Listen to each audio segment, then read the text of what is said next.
तो आज मोहदा क्षेत्र कांड्रा पंचायत के अंतर्गत अंबेडकर नगर में डॉक्टर भीमराव अंबेडकर के जयंती के अवसर में जितना जान जुटल है अपनी सभी के जय जय हमर से बड़ो लगा सबके के संगे गोड़ लगाई है और जय जय हमर से छोटे लगा अपनी के आशीष दी है।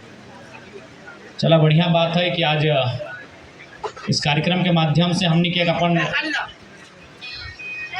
बाबा साहेब के जयंती के अवसर पर हमने एक ऐसा कार्यक्रम लगे जैसे अपन राजनीतिक दल भुलाए के दल अलग हो सकल है, लेकिन जब विचार के बात आवे तो कोई एक दूसरे से भिन्न नहीं रहे।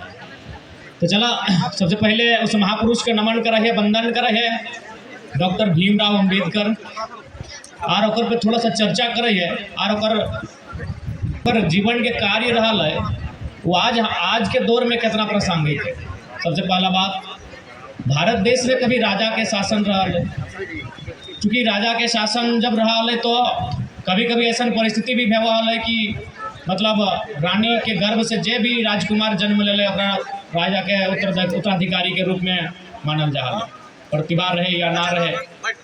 तो कहीं ना कहीं इस चीज़ के टीस सबके रहा है कि प्रतिभा के एगो अवसर मिलना चाहिए। तो ओकरे क्रम में जब अंग्रेज भारत देश के छोड़ के जाए लगल थी तो एक संविधान के चर्चा भे लगल। उसी समय अमेरिका की बात करा तथा तमाम यूरोपियन कंट्री वहाँ संविधान के चर्चा भे लगल, क्योंकि हर देश में कहीं ना कहीं राजा सम्राट बादशाह इस सब के शासन रहा है। अभी अभी दुनिया में एक आध गो देश है जहाँ बादशाह वगैरह के शासन है। तो जब अंग्रेज जाए लगल इस देश से, इस देश में कानून के बात अले। जब कानून के बात अले तो डॉक्टर भीमराव अंबेडकर के नेतृत्व में भारत के एगो खूबसूरत संविधान बन के तैयार भेल, जो सब व्यक्ति के एक धागा में बांधे के प्रयास करें। आज भी लेकिन हमारा मानना है, चूँकि डॉक्टर अंबेडकर साहब भी कहा है कि जिन विचारों का प्रचार नहीं होता है वो विचार मर जाते हैं। आज भी कहीं ना कहीं हमने देख रहा है कि जिस उद्देश्य के साथ चाहे डॉक्टर भीमराव अंबेडकर रहे, राष्ट्रपिता गांधी रहे, शहीद आजम भगत सिंह रहे, मिसाइल मैन अब्दुल कलाम रहे, जिस विचारधारा के अपने भारत निर्माण के सपना देखा है, आज वो विचारधारा बड़ी कोसों दूर लगल। जी हाँ, कहीं बाबा साहब के नारा है कि शिक्षा शेरनी का वो दूध है जो जितना पिएगा उतना दहाड़ेगा। लेकिन आज वर्तमान में सरकार शिक्षा में 18% के GST लगा दे, तो हम कैसे माने ये अम्बेडकर के सपनों का भारत है? आपको लगता है ये आपका मत हो सकता है, हम आपके मत के खिलाफ, हमारा मत है, हम आपके खिलाफ नहीं। अगर आपको लगता है कि नहीं ये अम्बेडकर के सपनों का भारत है तो ये आपका मत है, लेकिन मेरा एक पढ़े लिखे नौजवान होने के नाते ये मेरा मत है, ये अम्बेडकर के सपनों का भारत नहीं है। GST 18% शिक्षा पे धोनाई नहीं, ये भगत सिंह के भी सपनों का भारत नहीं है। उनका भी कथन था कि कोई व्यक्ति इतना अमीर ना हो कि किसी व्यक्ति को खरीद ले, और कोई व्यक्ति इतना गरीब ना हो कि उसे अपने आप को बेचना पड़े। भारत में दोनों चीज हो रहा है।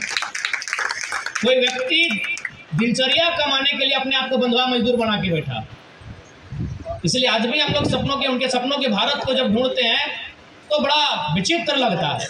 अब सवाल है उनके जिम्मेवारी कौन लेगा? वर्तमान की युवा पीढ़ी को जिम्मेवारी लेनी होगी। इन युवा पीढ़ियों को उन महापुरुषों के विचारों को आत्मसात करते हुए अगर गांव-गांव तक लेके जाए तो, और हमारा पूर्ण आशा है युवा पीढ़ी की जिम्मेवारी लेना चाहे। जब हमने इतना समय है कि रोज 2 घंटा बेकार करके उन 50 टका लगाए के ड्रीम हेलन लगा सकल है, अम्बेडकर भगत सिंह के विचार से ही हमारा पूर्ण आशा है कि युवा पीढ़ी के बस एक दिशा की आवश्यकता है। युवा में रुझान है, ताकत है, हर चीज है, बस उन्हें एक दिशा देने की आवश्यकता है। बाबा साहब के एक मील का पत्थर का एक स्टेटमेंट था कि मैं उस समाज को प्रबुद्ध और उन्नत समाज नहीं आंकता हूँ जिस समाज के मर्दों ने तरक्की किया हो। मैं उस समाज को उन्नत समाज की गिनती में रखूंगा जिस समाज की महिलाओं ने उन्नति किया। इसलिए आज भी ऐसा लगा है कि बाबा साहब के विचार के सबसे पहले जो राजनीति में है ओखनी के आत्मसात करे थे, और जो राजनीति में जब वोट दे के भेजे होती जनता और राजनेता ये दियो के ऊपर विचार के आत्मसात करें। जब तक एक दियो ऊपर विचार के आत्मसात नहीं करता है अपने सपनों के भारत कभी नहीं बन सकता। इसलिए चूंकि अभी संविधान के जब विषय आवे तो संविधान यानी संसद भवन, चूंकि संविधान हमारे घरे है सकल हम पढ़ सकल है, में संशोधन हम नहीं कर सकल। जब संविधान के जिक्र हुआ तो हमारे दिमाग में जिक्र हुआ कि संविधान है कहाँ। जैसे आप जब भी कोई अगर भोले बाबा के जिक्र कराए तो उज्जैन बड़ा फेमस हुआ है, अभी राम के जिक्र है तो अयोध्या आते, अल्लाह के जिक्र है तो काबा आते, मरांग मोरू के जिक्र है तो पारसनाथ है ये है। तो जब संविधान के जिक्र है तो संसद आवा है। ठीक अभी संसद भवन के चुनाव है, लोकसभा के चुनाव है। तो यदि वास्तव में जनता अम्बेडकर के विचारधारा के सपनों के भारत चाह है तो उस चुनाव में अपने के विचार करें। जब तक संसद भवन में अम्बेडकर के माने वाला विचारधारा के व्यक्ति ना जिताए, कैसे लड़ाई लड़ते, कैसे संसद भवन में संविधान की हिफाजत देते। इसलिए जनता के जागरूकता की आवश्यकता है। आज चूंकि ज्यादा समय नहीं लगे, लेकिन एक छोटा सा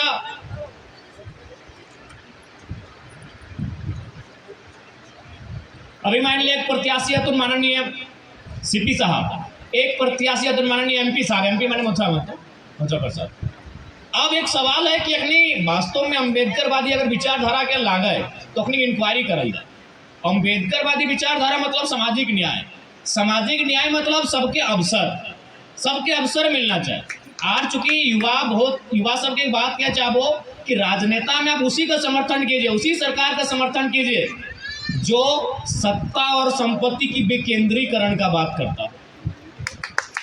पहला बात है विकेंद्रीकरण का मतलब समझिए, मतलब है अवसर सब। जैसे अभी मान के चलिए चंद्रप्रकाश चौधरी जी सांसद हैं, उनकी पत्नी विधायक है, हो सके उनका बेटा फिर विधायक का चुनाव लड़ेगा। तो ये क्या है, सत्ता का केंद्रीकरण है कि एक एक परिवार में विधायक सांसद सब है। इससे क्या है कि बाकी लोगों को अवसर नहीं मिल रहा है। इससे क्या है कि एक एक परिवार में सारा संपत्ति आके जमा हो रहा है, बाकी लोगों के पास 3,000 रुपया नहीं है, इनके पास 3 लाख रुपया है। सत्ता का केंद्रीकरण कर रहे हैं। इसीलिए अगर आप सामाजिक न्याय की बात करते हैं तो ऐसे लोगों को चुनाव में जिताना होगा जो सत्ता और संपत्ति की विकेंद्रीकरण का बात करते हैं। अब यह वर्तमान के विधायक की जो लोकसभा के प्रत्याशी है इंडिया महागठबंधन से, आप जाके देखिए कि सच में वो सामाजिक न्याय। सिजवा में 5 एकड़ जमीन, भूली में 5 एकड़ जमीन, चंदन क्यारी में। अरे भाई, जिस राज्य में, जिस देश में किसी व्यक्ति को रहने का ठेका नहीं है, वहां अगर राजनेता एक एक प्रखंड में 5-5 एकड़ की जमीन खरीदेंगे तो सामाजिक न्याय का पक्षधर नहीं हो सकता। इसलिए सामाजिक न्याय के पक्षधर लोगों को चुनिए। पहला काम जनता का है। अगर जनता केवल बाबा साहब को माला चढ़ाने से नहीं होगा। ये बाबा साहब भी कहते थे कि मुझे मूर्तियों में क्यों खोज रहे हो, मुझे तुम किताबों में खोजो, मुझे तुम विचारों में खोजो, मैं वहां मिलूंगा। इसीलिए केवल अगर कोई आके बाबा साहब की प्रतिमा पे माला चढ़ा तो प्रसन्न मत होइए। उस व्यक्ति के चरित्र को जानिए, उस व्यक्ति की सोच को जानिए, उसकी आइडियोलॉजी को जानिए, तब जाकर उनको मतदान कीजिए। तभी बाबा साहब के सपनों का भारत का निर्माण जो मुझे अधूरा लगता है वो पूरा होगा। क्योंकि ज्यादा समय ना है, अभी हमने बिहान 4 बजे भोर तक कार्यक्रम चलो, भले यहाँ लेट से लो, माफी चाहे हो, लेकिन अगर हमनी के समझना हो तो भाई हमने गाड़ी में बैठे हैं।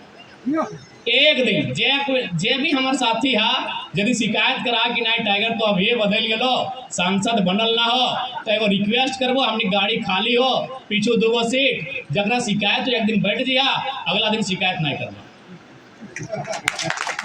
क्या कि अभी जी वो रामपुर अनुमान आधा घंटा, वहाँ से जटुड़ी जी भाई अनुमान आधा घंटा, मन टालियो। और कहीं ना कहीं जो बाबा साहब के विचार है उस विचार की लई क्या लिए कि शिक्षा शेरनी का दूध है, जो जितना पिएगा उतना दहाड़ेगा। आज अगर हम दहाड़ रहा लिए एजुकेशन हम आज चुनाव हम गिरिडीह में पूरे झारखंड में 14 MP चुनाव लड़ रहे हैं, 14 जीतेंगे, लड़ने का बहुत कोई लड़ रहे हैं, एक सीट में 5 गो तो 14 5 70 गो। लेकिन पटना में चर्चा किसका है पता है? जयराम महतो का। पटना में जो लड़का स्कॉर्पियो के छत से दहाड़ मारता है और दिल्ली के संसद भवन में क्या दहाड़ मारेगा हम देखना चाहिए। इसलिए तो से आग्रह है, हमने करो इंक्वायरी कर ले, बिल्कुल इंक्वायरी कर ले। अंत में हटे का वो अगर हमने गिरिडीह लोकसभा के फतह कराइए। की करबे नहीं करबे तो अलग विषय है, लेकिन हमने पहला काम करबे गिरिडीह लोकसभा में 2200 बूथ में है, 2200 के 2200 बूथ में हमने निजी मद से सांसद के खुद के मंथली के सैलरी से एक लाइब्रेरी का स्थापना करबे। इटा हमने पहली घोषणा करी। सबके जोहार करे हो, नमन वंदन करे हो, बाबा साहब के भी गोड़ लगे है, और विचार जुग जुग दिए। और वो जहाँ भी अबतीन, जिस रूप में अबतीन, जिस भेष में अबतीन, भारत भूमि के देखे अबतीन, और आशा करत होता है कि इस भारत भूमि में अपने सपनों के भारत के निर्माण होवे।